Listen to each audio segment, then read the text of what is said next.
Good morning. How is everyone? It's a beautiful day. It's a beautiful day in the neighborhood. A beautiful day in the neighborhood. Won't you be my neighbor? So, last night I took the girls out to eat and then to softball. And we had to hurriedly eat because, of course, we were running late. Because, of course, they didn't do what they were supposed to do. They were supposed to get their homework done and take a nap. Well, Naomi got her homework done, and then she went to her friend Walt's house. Their mom wasn't home.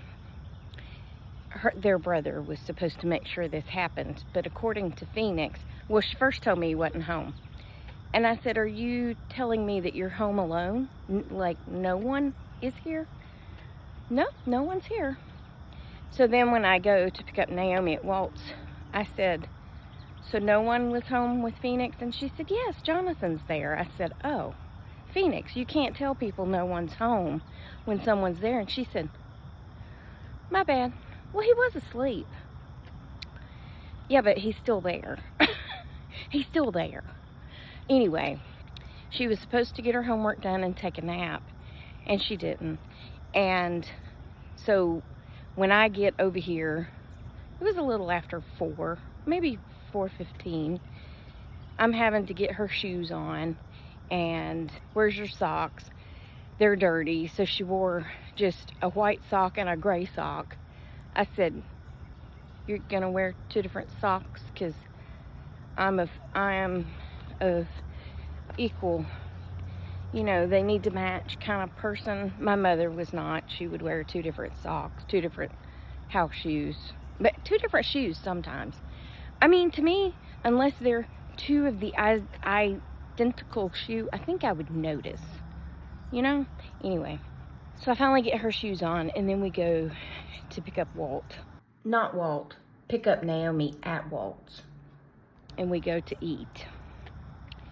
And we're trying to eat quickly because we're supposed to be at the ball field at 5 to begin practice.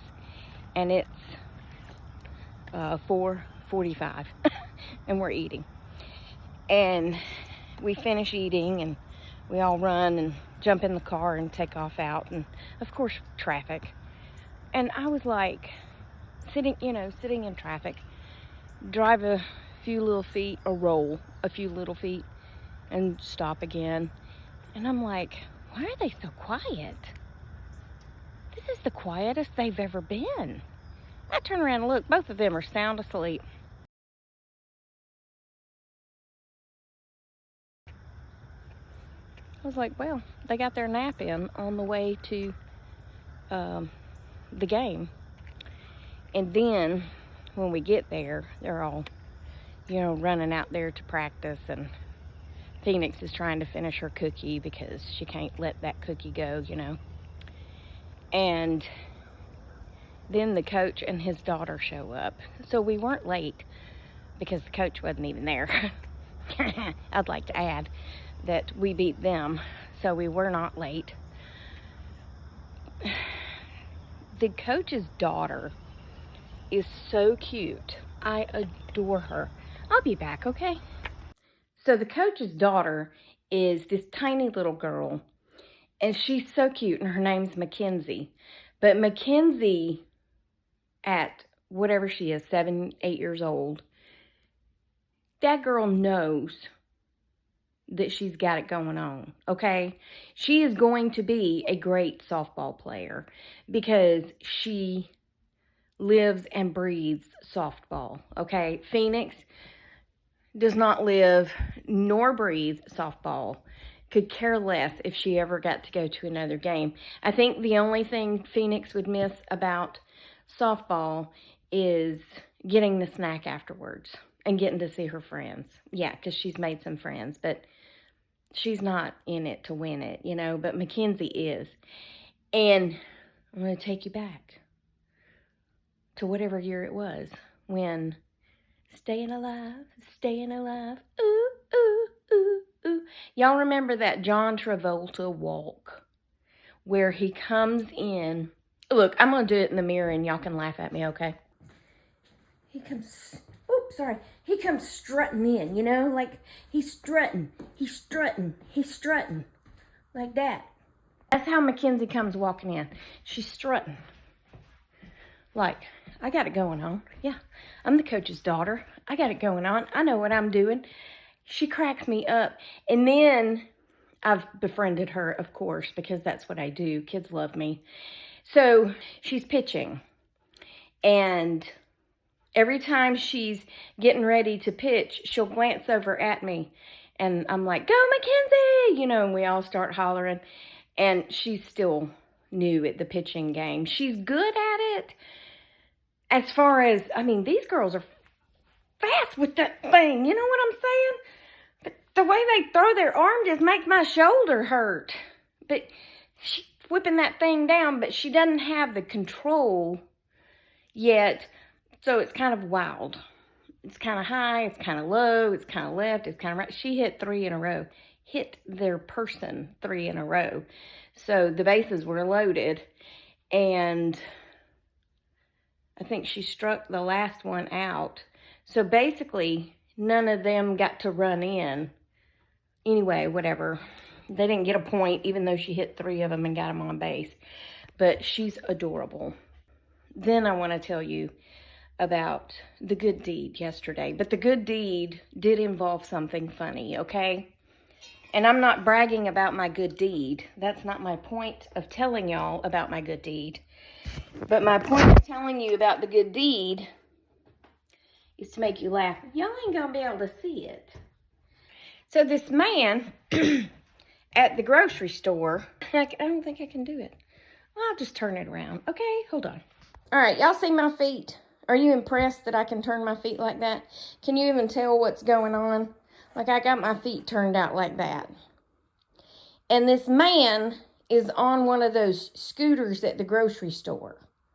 So his feet are more, you know, out because he's straddling a scooter. But they're straight out like this. He works at Publix. So he was trying to get the scooter back inside, but it was dead. So he was taking them feet that were straight out and like duck paddling, I guess is how you would say it. You know how a duck paddles and their feet go out like that? Well, that's how he was doing his feet, walking. I think he would have done better just to stand up and push the scooter, okay? So I'm walking out of the store and I've got my purchase of turkey meat. And there is a younger, studly looking man walking in front of us. Speaking of studly man, I got to tell you about that too. That's back to Chick-fil-A. He's walking in front of me with his groceries. And we both stop at the same time and see this man coming across like the road part where you go from the parking lot into the store. And then he would have had to come up the ramp, the wheelchair ramp, to go into the store. And both of us stop and look at him, and we look at each other, and we both say at the same time, can we help you? And of course the old man is stubborn like most old men are, and he's like, I got it, I don't need help. Yes, you do. Okay, yes, you do. So we both just abandoned our stuff, and I was going to give that chair the old heave-ho. You know, I gave it all I got to push it and nearly pushed him up the hill. And I thought, well, gosh, this is easier than I thought. So I kind of backed off the old heave-ho, and both of us just gently guided him into the store. Now, when we got him right there to the door, he was still hollering, I got it, I got it. We know you do, okay? We're not trying to say that you don't have it, but you're going to sprain your ankles the way you got them duck flipped out. Duck flipped? Whatever. Y'all know what I'm talking about. So anyway, the guy comes back out of the store after he rolls him on in. He says, I think we did our good deed today. I said, I think we did. I think we can go home happy now. So just a reminder, there's still good in the world. Back to Chick-fil-A. So we order. I tell Phoenix and Naomi, go find us a table because Chick-fil-A was packed, okay? And they go around, find us a table, and then Naomi comes back to stand with me. And Phoenix is sitting at the table. Now, there's no exit. There's no way nobody can get out of the store with her where she's at. So I'm standing to where I can see the door, which, by the way, I mean, I guess somebody could grab her, but she's a chunk to run with, okay? I mean, she's over 100 pounds at 8 years old. So it's not going to be easy, and Phoenix is not going to go willingly. Why are you woofing at me? I'm trying to tell a story here, ma'am. Anyway, so I'm standing so that I can see the door, just in case. Just in case I have to go get in a fight with someone, you know, because I will. I will kick you in the shins. Yes, I will. So, anyway, Naomi is facing me, but she's looking at people behind me. And she says, "Why is that man staring at you like that?" I said, "What man?" She said, "That man behind you, he's all like..." I said, "He's what?" She said, "He's standing back there staring at you going..." I said, "Well, I'm sure that's very attractive." So I, slowly turn around and look. Now, against the wall are two much younger men, probably in their 30s. They were picking up for DoorDash. One was a younger, nice-looking black male. Another was a younger, probably Hispanic male. I didn't see either one of them looking at me or doing that. I don't know. So I just turned back around and I'm like, I don't know. I mean, I'm just standing here minding my own business, whatever.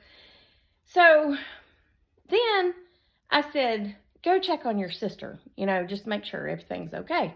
So she goes over there, and while she does, I just kind of gently turn around, trying to be all covert and turning around. And the man is not looking at me. He's just like he's got dry lips or something.